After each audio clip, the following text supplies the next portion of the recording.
So explain the dice. This was you came up with this as kind of a speaking point. Was it the first time in 1988 for that hearing, or before? Well, it was right after the 1988 hearing because of the misinterpretation that some people made. When you talk about global warming, then when you have a cool day or a cool month or a cool year, then people think, oh, that must be a lot of baloney. But in fact, the problem is that global warming is relatively small compared to weather fluctuations. So all you can do is look for a change in the frequency of warmer than normal times. And if you average over a season, then it's a little easier to see anomalous temperature change. So what I did was make one die which was supposed to represent normal conditions, which was the 1951 to 1980 climatology. And for that period, the National Weather Service had defined warm seasons, unusually warm seasons, as those which occurred 30 or 33% of the time. And unusually cold conditions are those 10 out of the 30 years that were the coldest. So I had two sides of the die, red for hot, two sides blue for cold, and two sides white for average. And my point was that by the end of the century, if in our intermediate scenario, scenario B, the frequency of warmer than normal seasons would increase to about 60 to 70%. So that made four sides of the die red, and one white for normal and one blue for colder than normal. So even after this warming, you can still get seasons that are colder than they were in the period from 1951 to 1980. And by the way, this has turned out to be about right. It's now 60 or a little more than 60% of the seasons are in the category that was warmer than normal in 1951 to 1980. Now, when would you have to paint a new face red? That will depend on the scenario, yeah. But I guess without looking at calculations that it's only of the order of another 10 or 15 years. I would have to look. It might be 20 years. I'm not sure. Yeah.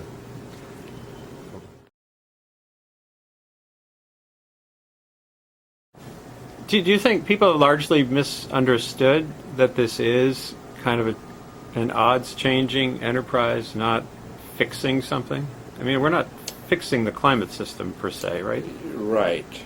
Well, I think that's not a hard concept for people to understand. But then it is we'll have a very unusually mild winter, for example, and I notice relatives that I had in Minnesota, and people would think, boy, these guys were right about global warming when we had really warm winter with almost no cold weather a couple of years ago. But then a year later, the winter was quite cold. And so people tend to misinterpret the unusual weather events, even though the chances of having that and the extremity might be related to global warming, but it doesn't mean that the warming is large enough to dominate over natural variability. Well, I think the reason that we didn't really work on solving the long-term energy problem up until, well, we still haven't really begun to do it, is because of the role of special interest. The fossil fuel industry is doing fine, and they will continue to do fine even if there's a limited supply. In fact, that causes the prices to go up and they make more money. Why should they? So if you look at the people in Congress who are arguing against climate actions and against taking the steps that we would need in order for renewable energies to take over, which is where we have to go in the long run, you'll see that many of those Congress people are receive funding or campaign contributions from fossil fuel industry. So here it is 20 years after June 23rd, 1988, and your language has gotten stronger, the data have accumulated, a climate bill has foundered. and presidential candidates are kind of touching on energy, but it's all about gasoline right now. I mean, if you could choose a metaphor, are you Sisyphus, or are you Job, or are you, what are you feeling like these days? Well, that depends on what happens in the next year, because there's a strong similarity, actually an uncanny similarity between the situation 20 years ago and the situation now, in the sense that there is a big gap between what is understood about global warming by the relevant scientific community and what is known by the public and policymakers. And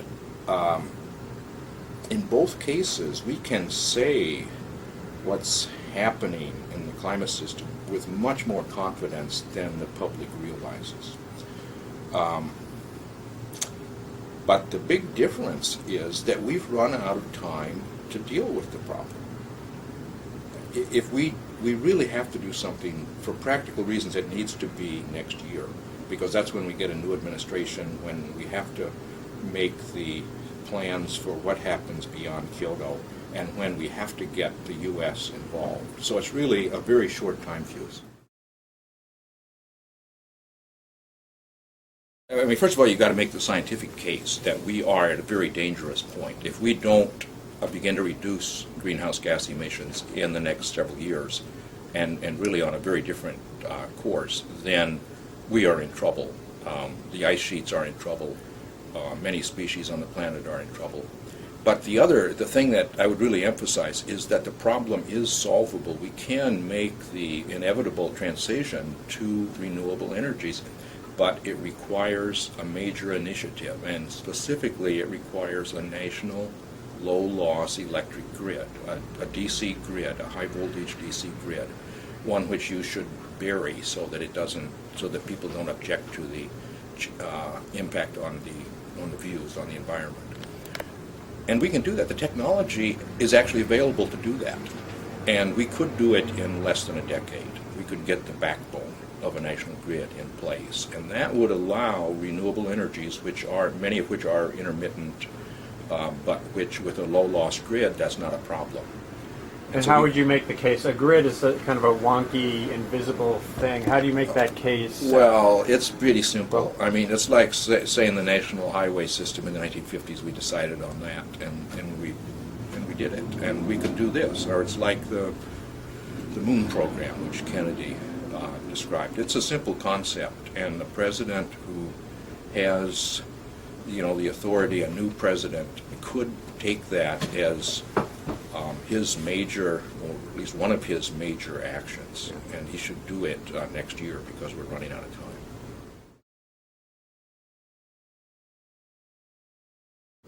Because of the long life of CO2 in the atmosphere and the fact that we've got these sources which we're not going to shut down suddenly, we're certainly going to have additional CO2 in the atmosphere. Well, if we would phase out coal, except where we capture the CO2 by 2030, then because of the finite volume of oil and gas, we could get back to 350 within 100 years, provided we didn't exploit unconventional fossil fuels. And what about the China question? What do we do?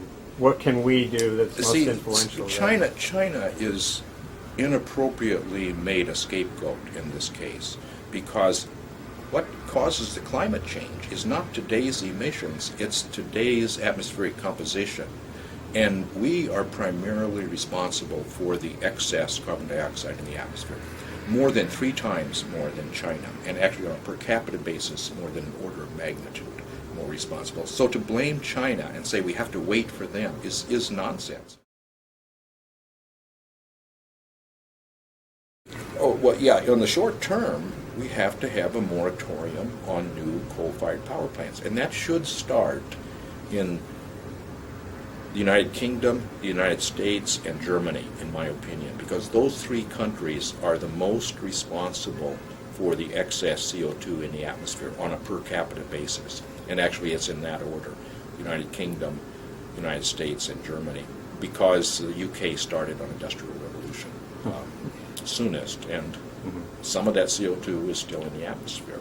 Yes. So, so that's why I wrote a letter to the Prime Minister and to the Chancellor of Germany, trying to convince them if one of the three countries would take the first step, then probably we could convince the other two, and then eventually the European Union, and get the ball rolling. But we really need to stop building coal-fired power plants because they tend to sit there for 50 and produce CO2 for 50 or 70 years. Yeah. And every day one of these big plants will burn 100 rail cars of coal. It's an incredible amount. So citizens taking small steps to reduce their emissions will really be fruitless if we continue to build more coal-fired power plants.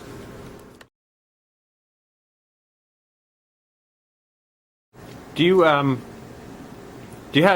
ever wake up having regrets about stepping so far into the realm of policy and messaging as opposed to just hunkering down and doing your I only climate? regret that we haven't got the story across as well as it needs to be. And I think we're running out of time.